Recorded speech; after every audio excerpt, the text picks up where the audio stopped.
Hello. Real Madrid played an outstanding second half of football yesterday, but was it the best 45-minute performance of all time?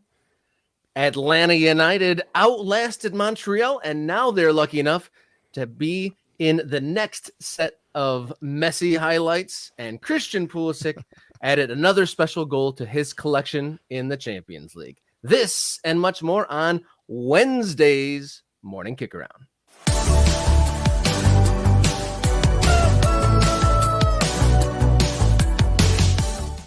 Hello and welcome into Morning Kick Around, where we cover the world's favorite game from everybody's favorite country, coming to you live each Monday, Wednesday, and Friday morning. I'm Robert Kerr, happy to be joined by the illustrious Jason Davis. How you doing?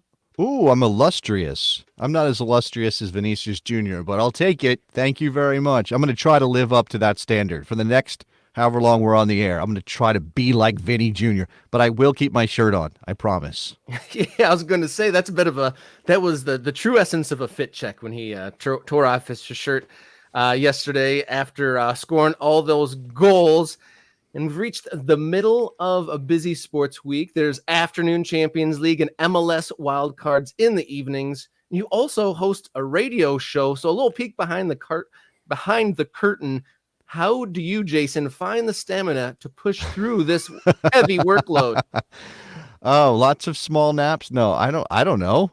I get to talk about soccer. Like, why would I complain about that? I wanted to know how you're approaching your load management during these heavy times. Yes. Well, you got to pick your spots, right? Sometimes you give it all for one job, and then sometimes you're like, no, I can't do that other thing. Like, I can't play for my national team right now. I got to get ready to score Olympicos in the Champions League. That's kind of where I'm at, but from a radio perspective, I guess. For everyone joining us out there and you want us to continue this show and expand it, please subscribe to the channel, like and subscribe. That is the fuel to this flame of Morning Kick Around. Like and subscribe to the channel. Contact us at morningkickaround@gmail.com and then mkickaround on X and Instagram. Yeah, if you subscribe, if you participate, if you tell people about us, if you comment, please comment. Lots of really good comments on the channel already, just in a couple of weeks. Maybe I'll give away some of this stuff I've got behind me. I got too much stuff. So if you want to take some stuff off my hands, you want a scarf or I don't know about jerseys. Jerseys are kind of weird. I've worn those before. But hey, maybe we'll do some giveaways down the line, because I have a collection. You can't even see what I've got going on here because of this narrow shot, but trust me, there's a lot. A digital swag giveaway maybe coming here on Morning Kick Around. All that said, let's head off into Wednesday's long balls for the day.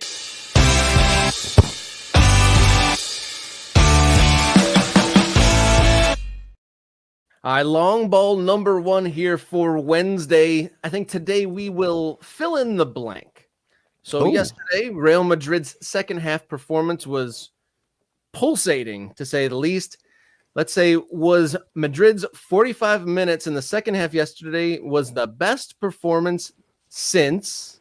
Wow. Are we limiting this to soccer, to football, or is this like anything? Because, it could be. It could be anything. Don't pretend like 45 minutes is going on around that. All right, whoa. Nobody said anything.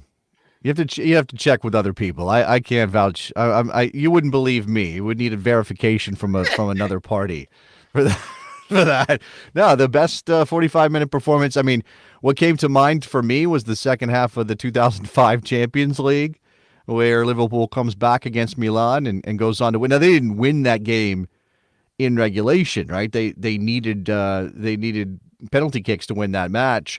You can talk about our producer Jenny brought up Robert Lewandowski scoring 5 in a second half against Wolfsburg when he was at Bayern Munich. That was pretty wild. I will take whatever suggestions people want to throw at us in the comments. Please do. I don't know. I mean, that was so intense a performance in that second half where there was a moment, I think, when it was 2-2, where Borussia Dortmund had half a chance. I can't remember who the chance fell to, but they had half a chance. Courtois makes a very good save, and then 30 seconds later or something like that, Madrid goes down to take the lead. And I think when they scored those two goals in rapid succession to get themselves back level, there was no doubting. Like the whole world knew that Madrid was going to go crazy and win the game. Now, whether they won the game 3-2 or, as they did, 5-2, maybe that was a question. I'm not sure I saw five. But, of course, once the dam broke, once Dortmund lost the lead, they were cooked. And if you want to talk about it from an analytical perspective, if you want to talk about the decision that Nuri Sahin made, Jamie Gittin scores a very good goal. I think he's the youngest goal scorer. It was 7 great goals in this game. Yeah, I think Gittins was the youngest goal scorer in Dortmund history in the Champions League, which is saying something considering Dortmund's history in the Champions League. I think I have that right. Somebody fact check me. But then he pulls off Gittins, and he throws on Emre Can at one point, which maybe there's something we're missing. Emre Can was playing right back? Was he playing right back? And there's a moment when the ball turns over, and Vinicius Jr. ends up on the ball, and Emre Can is trying to run him down. And we're all like, yeah, that's not happening. But Emre Can not only doesn't track down Vinicius Jr. because, of course, but he kind of gives up on the play. And he ends up staying at the top of the box as there was a moment when things could have been stopped, when Dortmund could have made a defensive stand, or at least made it easier so that you don't get the kind of shot that Vinicius Jr. gets off to score that goal. So, it's about Madrid. It's about the impossible job of stopping a rampant Real Madrid, but it's also about what Dortmund did and did not do. Yeah, they were definitely participants in that, and it's hard to think that game was actually 2-0 bystanders. in favor of Dortmund. That's what you're saying. Yeah. Borussia Dortmund became bystanders in the Real Madrid show, and that's a pretty damning indictment of that team, who right now is in 7th in the Bundesliga. I should mention. Yeah, they should. They need to tighten up a little bit. But as far as Madrid, I mean, they're just absolutely stacked. In that second half, Modric pulling the strings. He, had the hockey assist, the MLS assist for the first goal. I was kind of blown away. Mbappe, unselfish Mbappe, getting two assists there to get that comeback sparked. I mean, working Rudiger, really hard to find the space to get off the cross that Rudiger put away for the first one. I mean, that was the most important goal of the day for Madrid. I mean, we're going to celebrate Vinny Jr.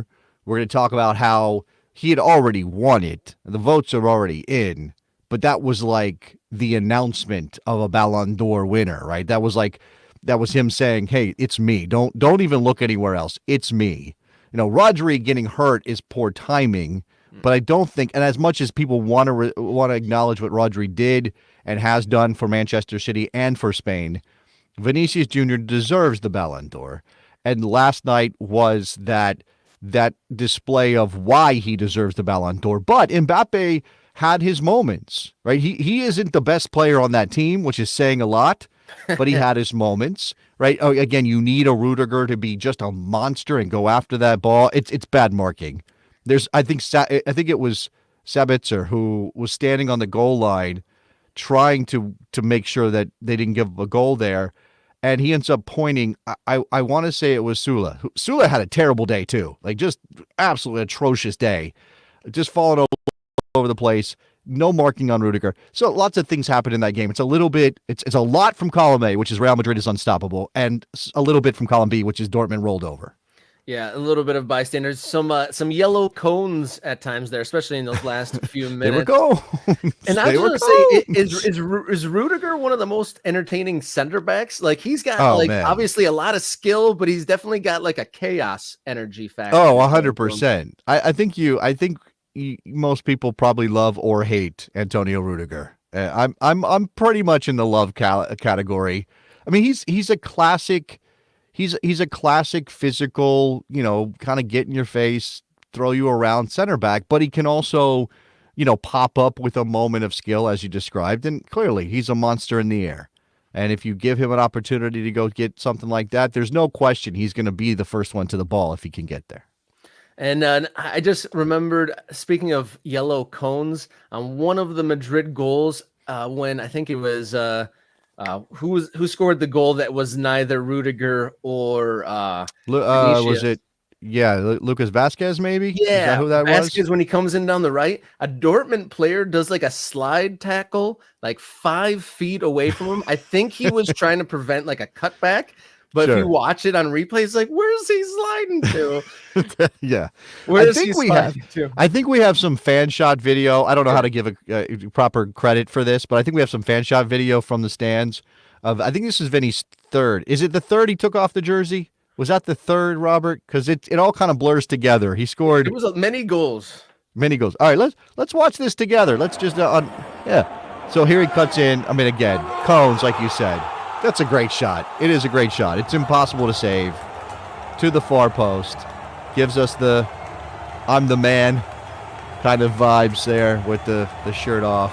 Yeah, They went nuts. Yeah, watching that yesterday with every single goal, those reactions got bigger and bigger, and I'm actually getting kind of tingly goosebumps. Just the energy and the explosion of noise once they got that third, and the Bernabeu absolutely knew that they were going to win at that They point. knew. I don't think They there was knew. any question. Once they got the third, it was game. I'm not even sure the Bernabeu was concerned down 2-0. Like, I'm really not even sure that they were like. If you've seen the magic that they produce every single year in this competition, there would be no reason to get nervous. Yeah, I mean, they gave up the 2 goals within 4 minutes, and those were good goals. I mean, again, you mentioned there were 7 good goals. Daniel Malin's goal was very good. And then getting scores 4 minutes later. And, if it wasn't the 34th minute, you might go, oh, Real Madrid might be in trouble here. Like, if it's the 65th minute and they're down 2-0, or if it's the 75th minute and they're down 2-0, then you worry. You still believe they have a chance to come back because they are Madrid. But with that much time, it was like, well, you're not keeping this team down for the next hour. That's not happening. So, in this case, it took until the 60th minute on the header from Rudiger, on the work from Kylian Mbappe, then Vinicius, then Vasquez, which I have to go back and watch and see how good that goal was, because I'm wondering if there maybe was a defensive lapse there as well, because That they was don't. the random slide tackle guy. I'm telling you. Yeah, well, that, but also Kobel. I don't think Kobel covered himself in glory on that shot either. But Vasquez scores, and then again, after that, once it's 2-2, you're kind of just like, okay, what is it going to end up being, right? Is this going to be 3-2? Is it going to be 5-2? How is Madrid going to finish this off? It was Mortal Kombat. It was like finish him. That's what that was like. I also really enjoyed the broadcast. That was like Ray Hudson gave him all the material in the world to get his groans and orgasmic cries and his I don't know if you call them analogies or soliloquies. But they reminded me of like the old I love a good days. Ray. He just had a full plate to work with. I love a good Ray analogy. He's been doing it for so long. You think you can't be surprised. You think that you've heard them all, and maybe he's used this one before. But he said they're stretched thin like spandex on South Beach, and I was like, oh God, what are we doing here? Okay, Ray, who is one of my favorite people. I don't know him a lot. But when I do radio, sometimes I get to interact with Ray Hudson. It's been a joy. Just a little bit of a story and aside. When Diego Maradona died, when he passed away, sort of suddenly, right? He was awfully young for passing away, even if we understood he had lots of issues. I was doing the radio, and they asked me, hey, can you kind of be the guy who leads the coverage of the passing of an absolute legend, maybe the best player that some people have ever seen? And I don't want to get into debates, but he might still be on that list at number 1 for some people. And Ray Hudson came on the radio and cried. He cried about Diego Maradona dying, right? And there was no fake, no artifice about it. That was how Ray Hudson felt about Diego Maradona. Maybe not as a person, and I don't know how much interaction Ray had with Maradona as when they were younger, but certainly as a player and what Maradona could do with the ball and how much passion Ray Hudson has for the game. So it was, Ray Hudson's a treasure. He definitely respects the art, and he considers these masters of the game true artists, and that's clear. My favorite pull of the game was Vinny's finishing is smoother than the back of his spoon. That's pretty smooth. I enjoyed. Pretty smooth. Yeah. Long ball number 2. Fill in the blank, Jason. Atlanta survived Joseph Martinez's led comeback in the MLS wildcard last night. The chances of Atlanta winning on Friday are... On Friday, particularly on Friday, 0-0, nada, zip, sacro. It's not going to happen on Friday. I don't know that Atlanta doesn't have a shot in the series against Miami, but they're not going to win that game. Watching that game, though, Atlanta was the better team, like by a significant margin, the way that they were able to build the goals that they scored.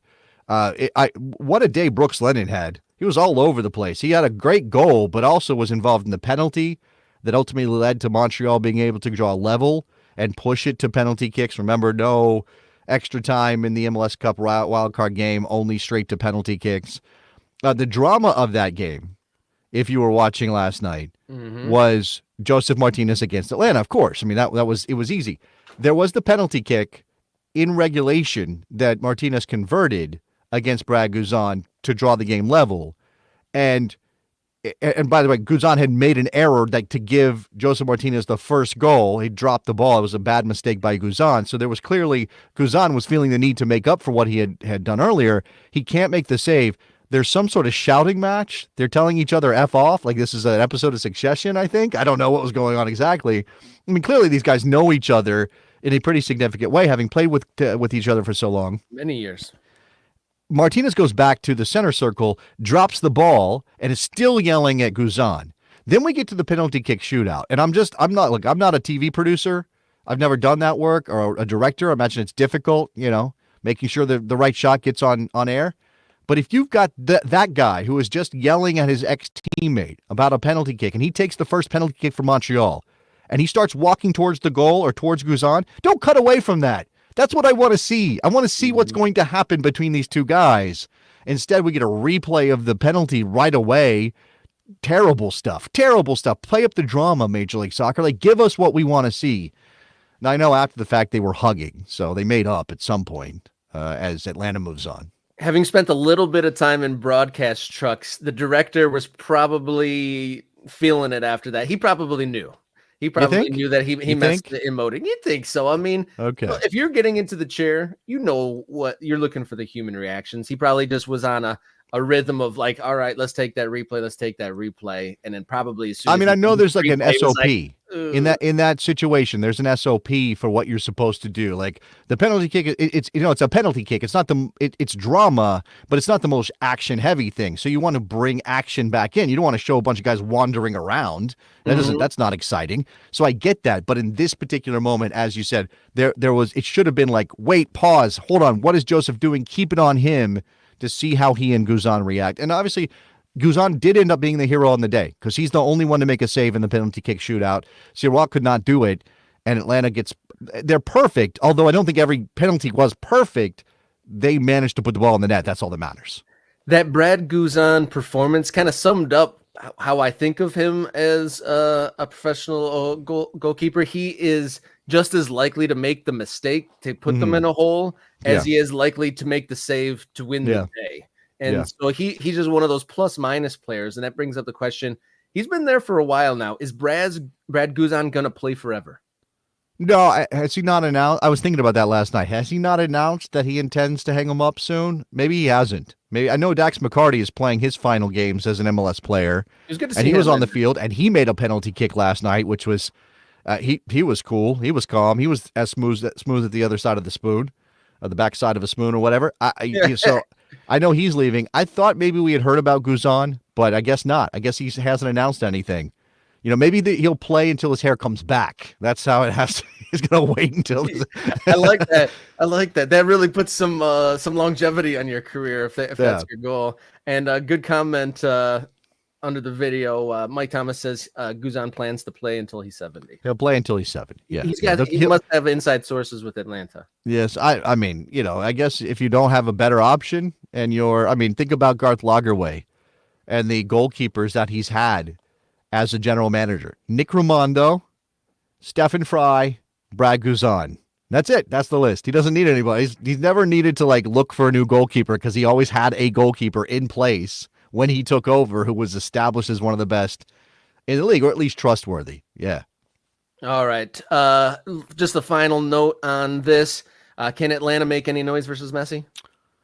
No, Inter Miami will win that. I don't know about handily, but I think Inter Miami is significantly better than Atlanta. And you know, barring injury or disaster, things I can't predict because I don't have that ability, Inter Miami should coast. And in fact, they'll probably do it in 2 games.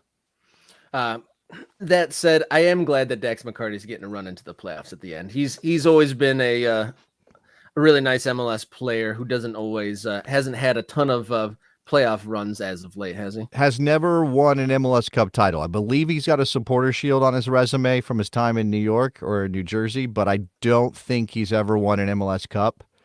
And that's a little bit of a tragedy that a guy who's been that good for that long is likely not going to go out with a championship. Long ball number 3 here on Wednesday. I'm curious. We didn't really talk about this one too much, but AC Milan yesterday, the other highlight of Tuesday's Champions League action. Christian Pulisic led Milan to a win, opening the scoring. And I wanted to ask this. This Milan team right now ranks where within the teams you've watched to cover American players overseas? Where do they rank? Like among the best Like, teams that Americans ever played? Oh, I see. so there's been Americans across Europe, especially the Sure. last 10 years. There's a whole, you know, cottage industry of Americans abroad. Of the teams that you've, followed around Europe, which ones, where does this rank in the teams you've enjoyed watching Americans play on? Wow, I that's so weird. I have never even thought about it in those terms. I don't think, because I'm watching for Pulisic. I mean, I want Milan to do well because that's good for Pulisic. It doesn't matter to me. I'm not an AC Milan. I wouldn't call myself an AC Milan fan. So I can't really put myself in that place of just enjoying what they're doing. In fact, I tend to be overly critical of Milan because I'm wanting them to do better for my guy, for Christian Pulisic. Now, and there have been times, obviously, where Pulisic hasn't been great for Milan. He's in an incredible run of form right now. Of course. But it seems as though, at least over the this season, and Milan in the Champions League in particular, and obviously this ends up as a 3-1 win with some controversy involved, right? They were aided by the red card, which I'm still not sure about. Like, I still don't know if I see that as a red card. It's just 2 guys clattering into one another. I know there's a foot is raised. I guess it studs up-ish. It's kind of hard to parse that. And I don't think slow-mo helps, even though it does show the stamp. But I would say that what frustrates me about Milan sometimes is that they seem to be 3/4 of a pretty good team. Yeah. Defensively, I think there's some issues there, obviously. Magnan's a very good goalkeeper. I've got, Rafa Leao is incredibly frustrating to watch a lot of the time, particularly in these kind of games. And he got pulled yesterday by Fonseca. And what happens is Chukwueze comes in and makes the difference by just beating guys off the dribble on that right side, and then cutting the ball back to Reinders, who scores twice on the day. And I don't think you had that on your bingo card necessarily. That's bad. That's Brugge leaving that open, of course, for Milan to exploit. And again, when you have a man advantage at certain points, it's going to be easier. But I think Pulisic, has been so good that it becomes, hey, do more so that Pulisic can shine. But then it's also watching to see, hey, get the ball to Pulisic. Even though I know that as a soccer person, that might not be the best option for them at any given moment, I'm still thinking, hey, don't cut it back to him. Cut it back to Pulisic. Like, he's there too. Like, he's calling for the ball. Yeah, you took that out of my mouth, because as I was watching it, I saw Pulisic, top of the box. Give it to him, but it went to him. But it's right, and it ended up being the right decision, right? And Pulisic's not going to say it should have gone to me. He's going to say whatever works for the team, right? That's something we can say. What I do like, and I know that there's been some criticism of Christian Pulisic during his career of how he's not a big enough personality, right? He's the best player we've maybe ever produced out of American soccer, and he doesn't have the personality to sort of maximize what that could be for the game in this country. But that's not his fault, right? He's just who he is. And we've all seen I mentioned this, I think, last show, the golf cart video where he was talking about liking Milan and how it's great and he loves the San Siro and all these things. And then yesterday he scores the Olimpico, which, I was going to say lucky or good on Olympic. No, luck. And he said it. He said it in Italian after the game that it was luck. He said, I was trying to cross the ball. I wasn't trying to score. I don't know that you can justifiably lie and say, yeah, I totally meant to do that after the fact, no matter who you are. But Christian Pulisic is aw shucks. He's such an aw shucks dude that it's like, yeah, even in Italian, he sounds the same somehow. He's like, yeah, I was just trying to cross the ball, and it went in. Yeah, I guess I'm enjoying the Milan team maybe more than I've ever enjoyed a team with an American on it, because he's thriving, right? And because I see that as good for the sport in my country and certainly for my national team. If we're talking about European clubs where Americans have started, I mean, you could go back to Fulham. You talk about Clint Dempsey and some of those other American players on that Fulham team. They weren't winning trophies, but they made a Europa League final, right? They beat Juve.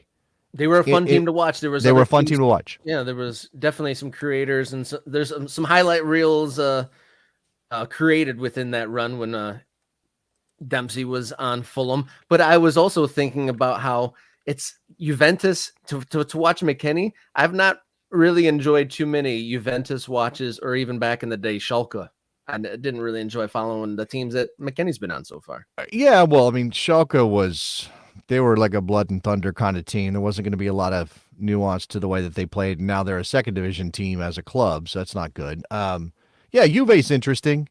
The pressure is obviously intense. I think there's a sense that even though he started yesterday after not playing in the international window, there's still this sense that McKennie's place at Juve is tenuous, and then it creates a little bit of a attention as you watch. I guess you're always thinking if he doesn't play well, he might lose his spot.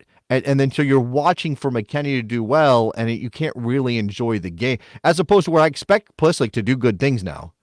And it's really Rafael and Reinders and whoever else is on the field that I'm like, please do something good.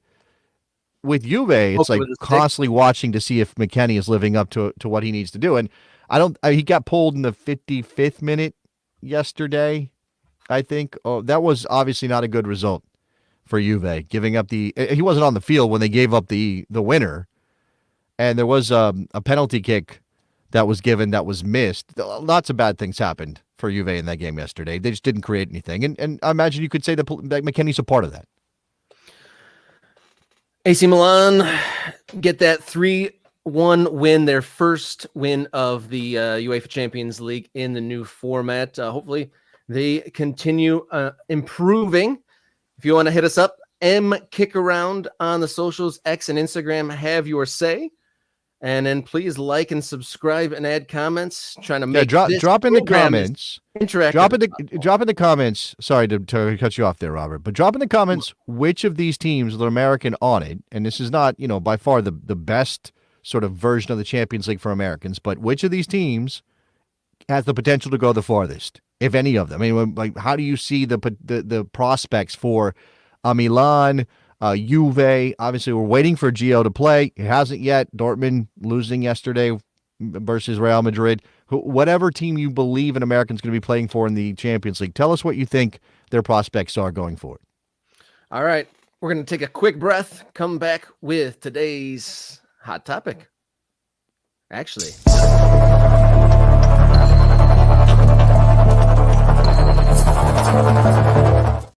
You want to do that again? You want to do it again? Is it Let's a hot do it again. Topic? We're going to a culture war.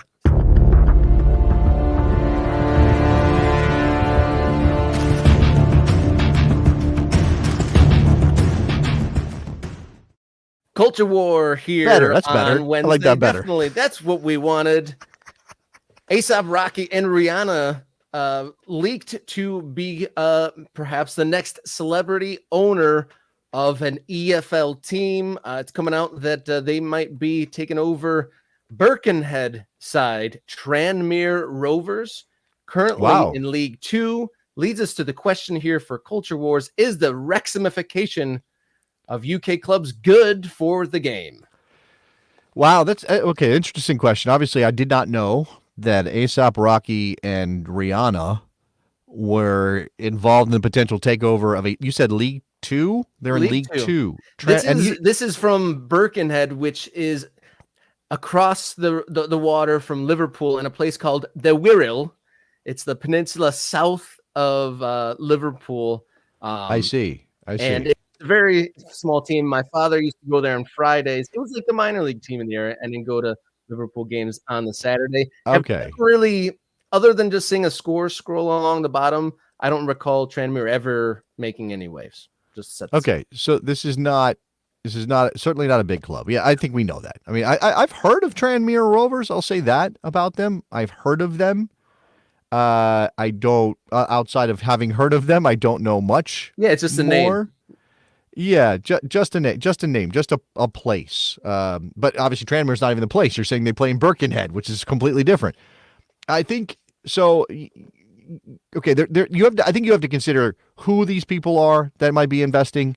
But obviously, the idea is that I don't know if they're doing the same thing. But as entertainers, it's very easy to imagine that A$AP Rocky and Rihanna may be seeing Tranmere as their opportunity to replicate Wrexham, not just as let's turn them into a more successful football club, but let's squeeze them for content.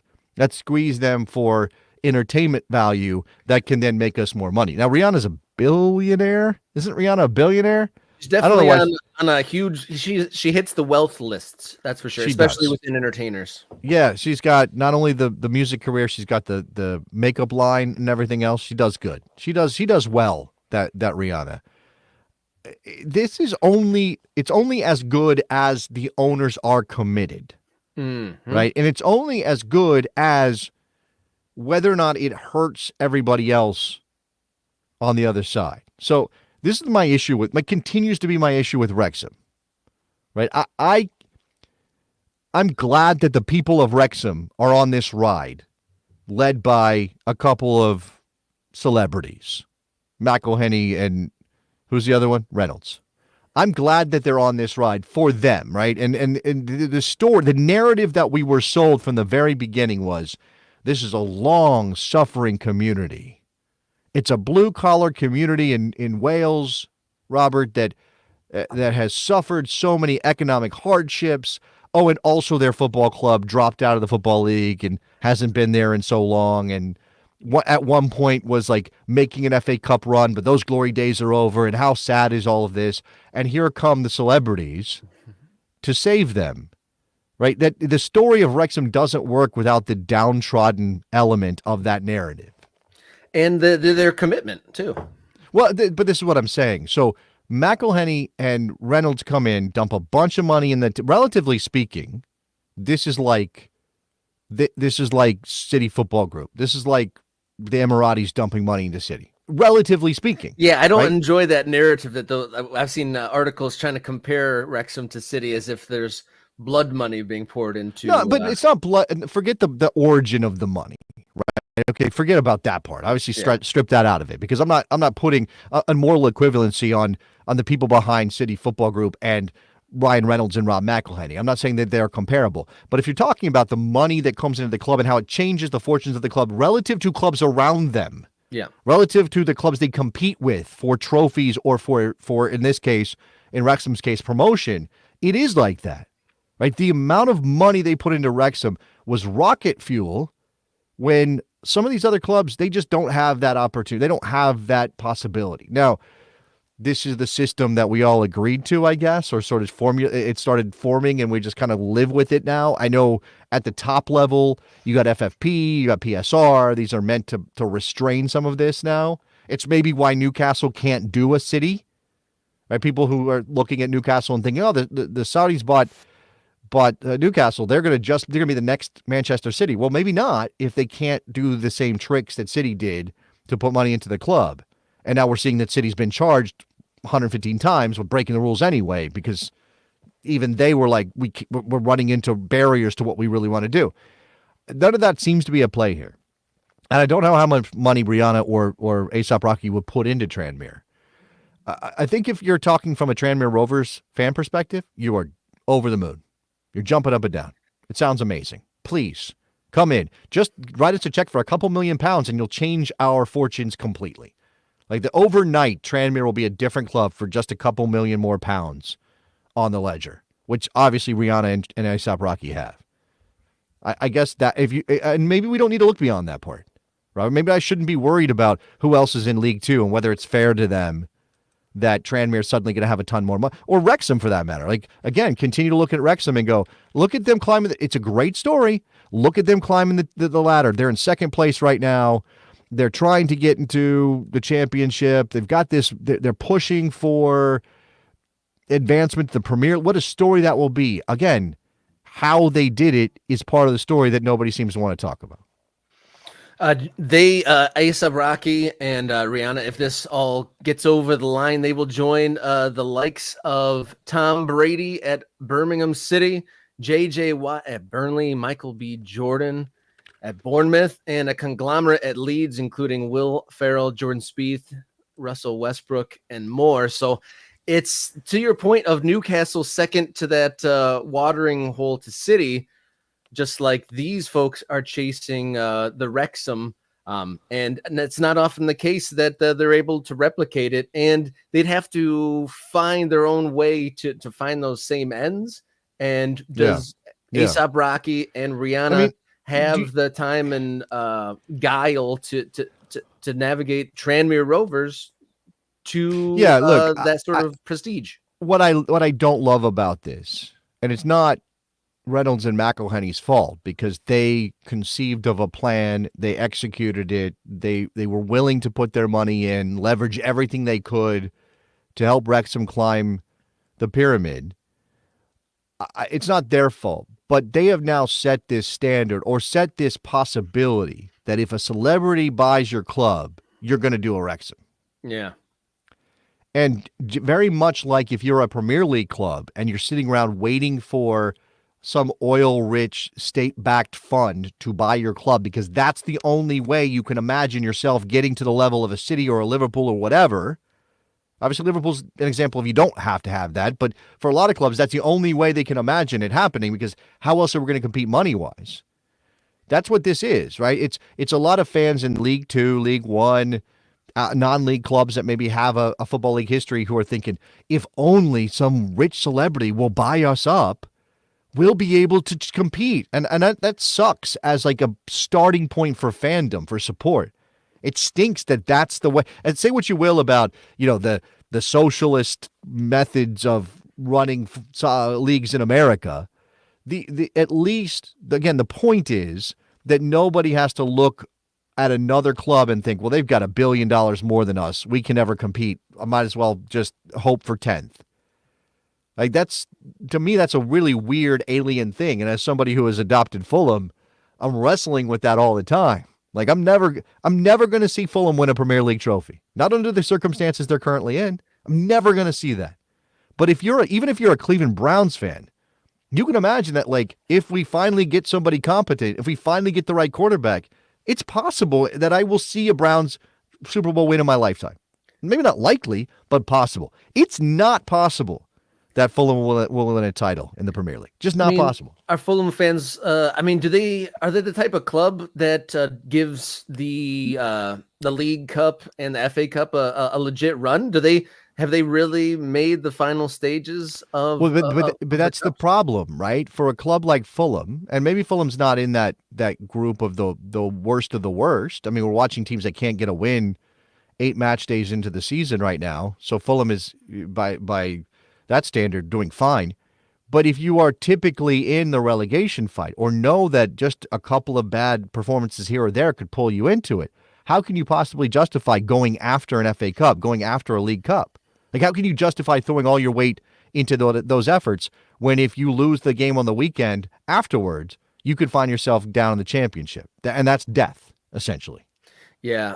Back to your point, though, about what celebrity ownership does to the fandom. It kind of makes you thirsty for a celebrity. And so then you're always trying to, like, I don't know if put on show, or you always have your fingers crossed that, a savior will come. Yeah. When there's probably better examples of it's religion now. I mean, it always was, Robert, but it's extra. It's not just religion like I worship at the altar of my football club. Now it's like we really do need the Messiah to walk in the door to save us. 100%, it's like that. And again, the part about turning these clubs into content machines, right? The knock-on effect for Wrexham is that they are climbing the pyramid and things are looking good and they're all happy and the racecourse ground is fixed up and everybody in Wrexham is thrilled by this. That's the knock-on effect of them becoming a content machine for Reynolds and McElhenney.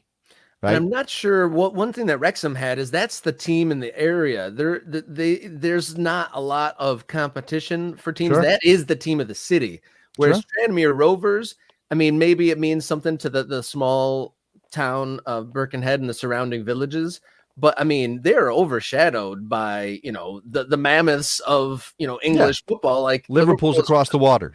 Yeah, how do you compete with that? And various other teams are right there. But they're at least put a little bit of a silver lining that celebrities are, I mean, money has a big part to do with it, but celebrity is not the only path to success. I mean, you could look at the likes of Luton, Bournemouth, Ipswich that have, within like 5-10 years been in the doldrums here in these 4th, 5th tiers and have made their way up to the top. I have a not, I don't know if this is comprehensive, but I have a list of I know you mentioned some already, but I want to throw a couple out there as well. Did you know that Mindy Kaling has a piece of Swansea? Did you know that one? I didn't know that one. I did not know. I knew there was a little bit of American influence on the ownership group there, which led to some downfall of their plight. But I did not know Mindy Kaling. Now I'm reading this from a UK source. Okay. A UK source has a list of celebrity owners involved in football, and it says Mindy Kaling, parentheses, actor on U.S. version of The Office. Close parentheses, which I think sells Mindy Kaling a little short. She did have her own show afterwards. Like she wasn't just that one girl on The Office. Let's see. Don't forget about. I know it's not. They're not celebrities outside of football. They are footballers. But Salford City is famously owned by Beckham and Giggs and Neville, the Neville brothers, Paul Scholes, Nicky Butt. All that class of '92 is involved in Salford City, which is just like Tranmere. Isn't that a small team in the greater Manchester area that was never going to compete with the big boys? Then that's more of a labor of love, I guess, for them. The Winklevoss twins, Real Bedford. I don't know what it is. It says Bedford. Real Bedford. Did not know that one as well. And Stormzy, if you're into British rap, Stormzy and Wilfred Zaha own AFC Croydon Athletic. So there you go. I wonder how that is. I wonder if how that project's going. That's definitely some very exciting names and personalities in that ownership group for Croydon. I mean, I don't know how hands-on Stormzy is, but maybe he's going to help them. I don't know where they're a non-league. They're a non-league team right now, so maybe one day they'll get back into the football league. I don't know if they've ever been in the football league. So with the celebrity ownership, especially on the American side, all kind of jumping into the UK, I wonder if there's like a really good agent, or there's got to be somebody in the ears, like going to LA parties saying, what's a really good investment? You should get in on the soccer thing. Cause these ideas don't just, come out of nowhere really. And how shall I say, this leads to a larger conversation later down the line for this show, but what can be done stateside for there to be more ownership groups like DeMarcus Beasley trying to start something here in the United States? Yeah, look, I know that there's Fort Wayne, if those don't know. I know there's this discussion that happens sometimes, and usually you can ignore it based on the built-in biases on the sides of the people involved. Like, I don't want to be too pointed about this, but sometimes there are discussions about, look at these celebrities. They're investing in English football because American soccer is a bad investment, or because we don't have pro rel, they don't see any value in it. Maybe that's true. I mean, I'm not seeing the prospectus from these people who are selling the idea of investing in an English club over an American club.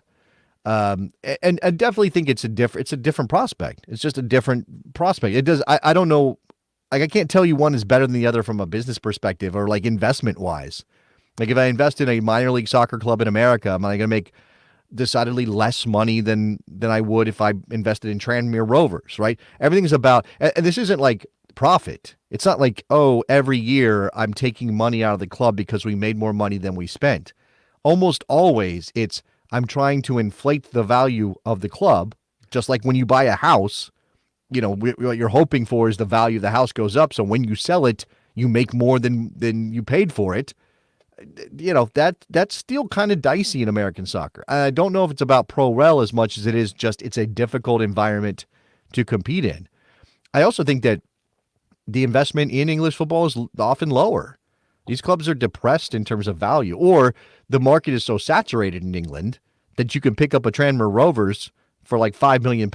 Well, you're not doing that, generally speaking, in American soccer. I mean, I think that the expansion fees have been around that at times, but not recently. So, 20 years at least. Yeah. And obviously MLS is a completely different prospect, but there are plenty of celebrities who are minority investors in MLS teams. They don't seem scared by it. They don't seem to be like, I can't do, there's no promotion and relegation. I got to go. And obviously their team is already in the top division. I get it.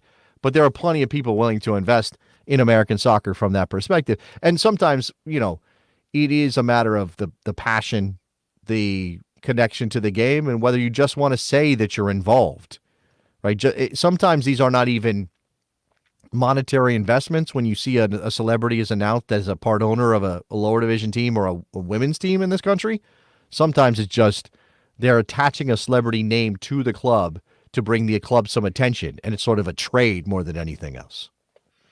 I think comparing the English investment to MLS investment might be like going to a club, and English side the door fee is a lot less expensive, and the door to the VIP room isn't locked all the way.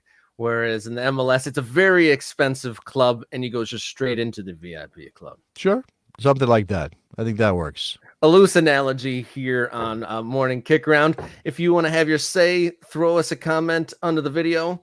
We're getting a few good ones here, or hit us up on social media. Getting a couple followers there on X and Instagram, MKickaround. And then the most important of all, subscribe to the Morning Kick Around channel. I know that we've added about 100 here in the last week or so, creeping up on 300 subscribers. So almost there, almost to 300. And then, I don't know what that means for us, but that's just the first step on the way to 50,000, which we were getting to by the end of 2024. That's the goal. Help us reach 50K. Subscribe to Morning Kick Around. We'll catch our breath, come back for the big question of the day here on Wednesday. Let's do it.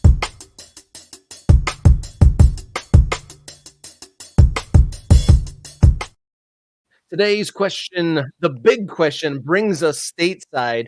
Do Inter Miami, the Columbus Crew, or LAFC have legitimate claims to the title greatest MLS team ever if they end up winning the MLS Cup this season?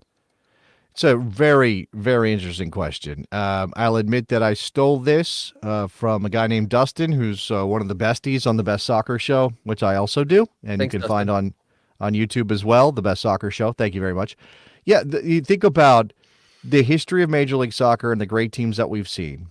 And if you are of the opinion that MLS has steadily gotten better over the years because of greater investment and better scouting networks and better facilities, which attract better players, things like that, then it just makes sense that modern teams, meaning now, would be better than even the best teams of the past, right? The best team now is probably better than the LA Galaxy of 2011, 2012.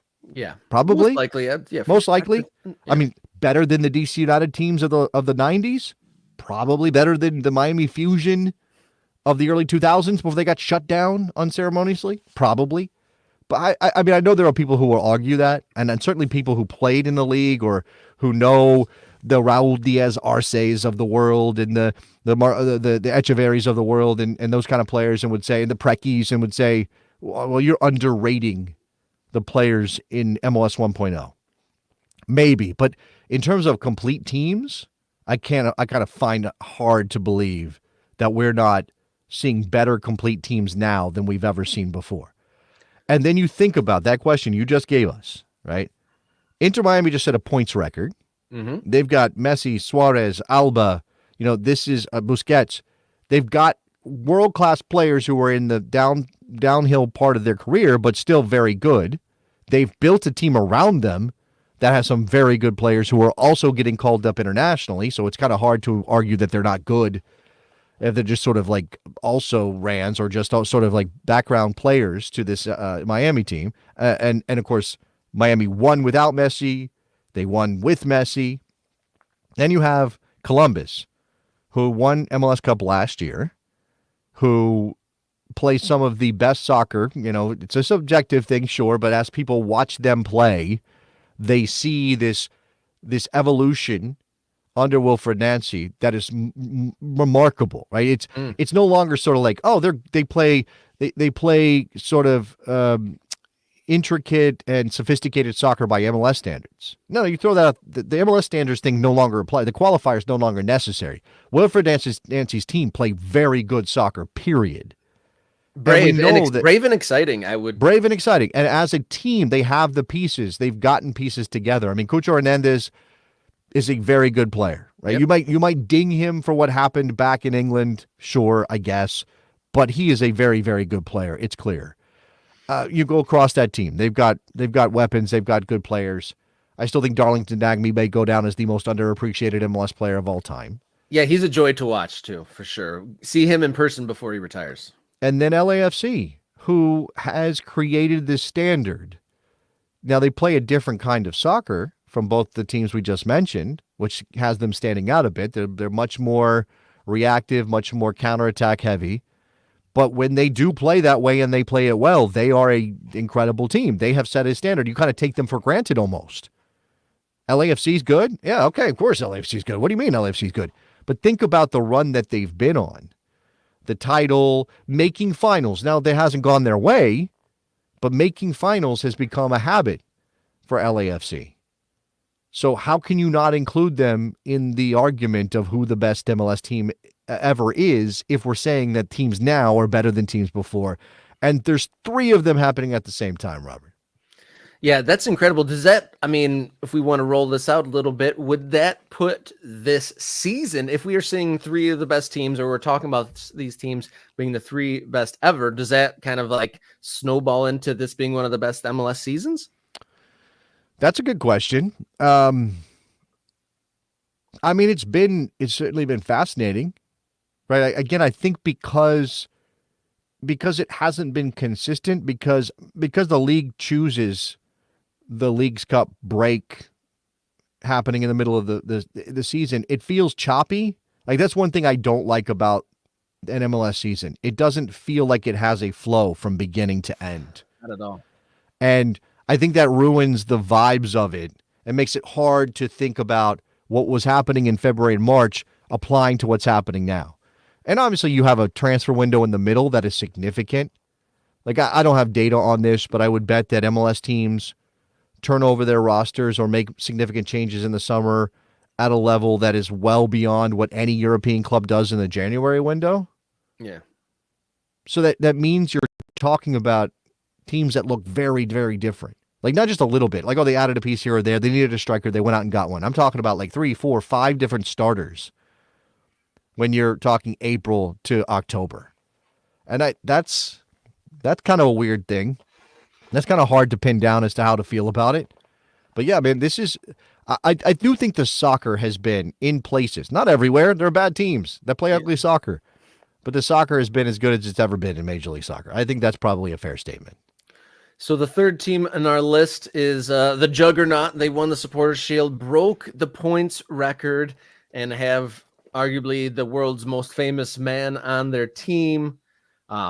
Inter Miami, we've kind of argued it quite a bit. Best team this year, no doubt. Broke the points record. Best team ever.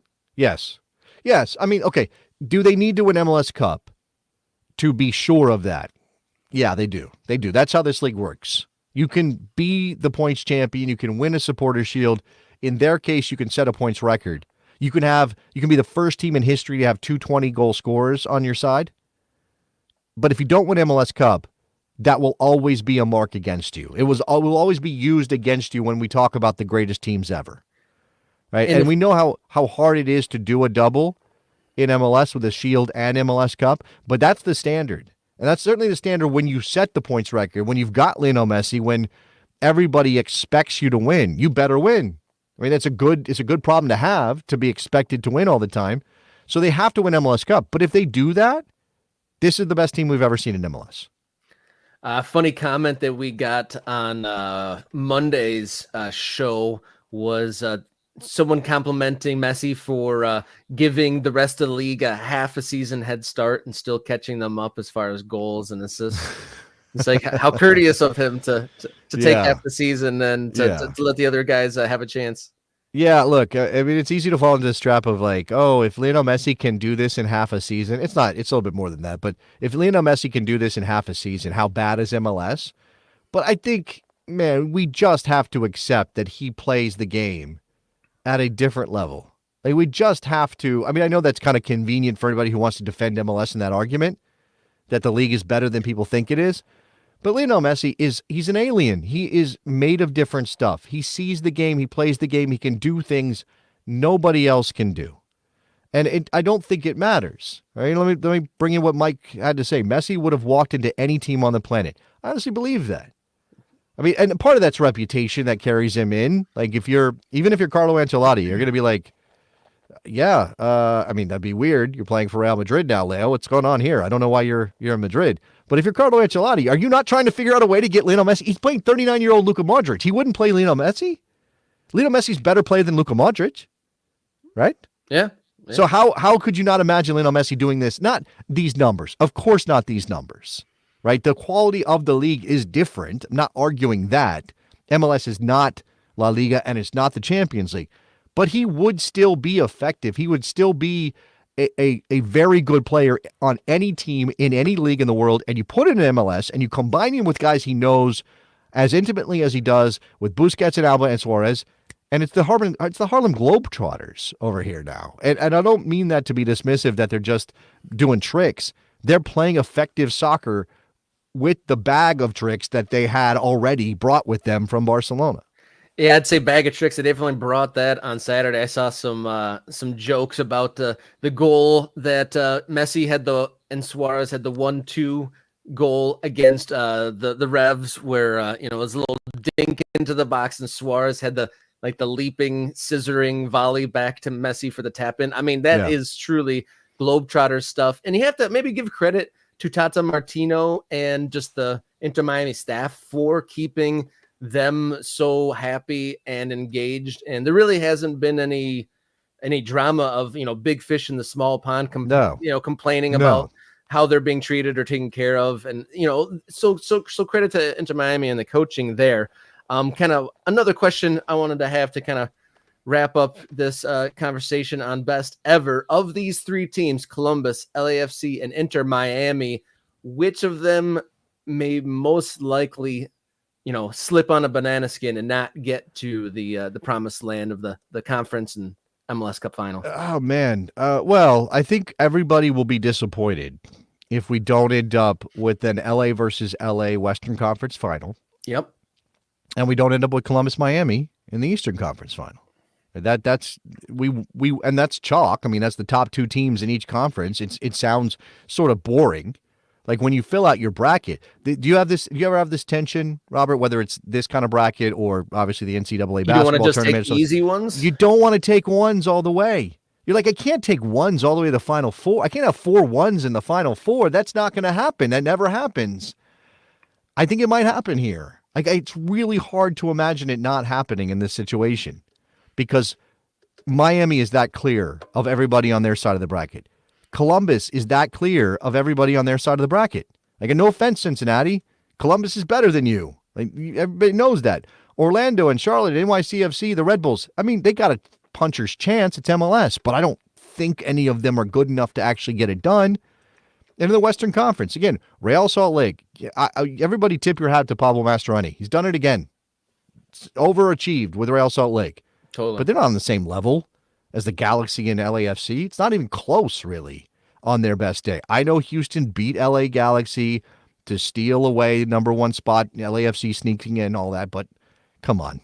Those are the best teams. That's what we want to see. Like, I think we want to see the best teams battle for the championship, and anything else would be a disappointment. Sorry to everybody else. The MLS wild card games continue tonight. Vancouver take on Portland, and then the full MLS Cup playoffs begin in earnest at the weekend. We have a whole Wednesday afternoon of Champions League, so the soccer never stops here. We are in definitely a soccer buffet part of the year. Give us a shout online, X or Instagram, mkickaround. Share your comments or questions on what we talked about today or what you're looking forward to throughout the week. And then I'll harp on it again.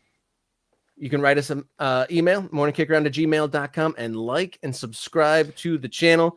That is the number one key. Subscribe. Let us get 300 before Friday's show, on our way to 50,000 in 2025. Can I? Yeah, at some point in the near future, 50,000. Absolutely. I would like to give a shout out here at the end of the show. Wearing my Union Omaha shirt. You can see this. It's a great badge. Union. That's Omaha? how they say it in the Midwest. Am I not Nebraska enough to know how they say it properly? Okay. Union. I think it's Union Omaha. They got the owl badge. I believe this is I'm trying to remember the name of the guy that designed this. My man Mike Thomas will know. I'm blanking on the name of the crest designer. He did a lot of really good ones in American soccer. But I want to shout them out. They won the regular season title in USL League One. I believe that is Matt Wolf. Thank you, Mike Thomas. I knew he would know. USL League One. I believe that's the second year in a row that Union Omaha has finished atop the table in USL League One. So they've done something a la Louisville City in the USL Championship, which is basically win the league. I know playoffs are coming. That's how we do it in American soccer, but they've won the league as a third division team, and they're going to stay in the third division.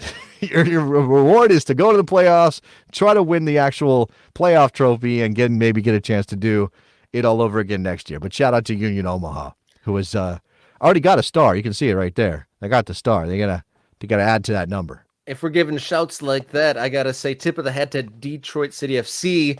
They finished their home regular season, and the final goal of the game, they won 3-0 or 3-1 at the weekend, and long-serving goalkeeper Nate Steinwasser was able to take a penalty kick and score, and it may well be his final game. So a great sight to see goalkeeper stepping up and taking a penalty and converting and celebrating in front of the Northern Guard.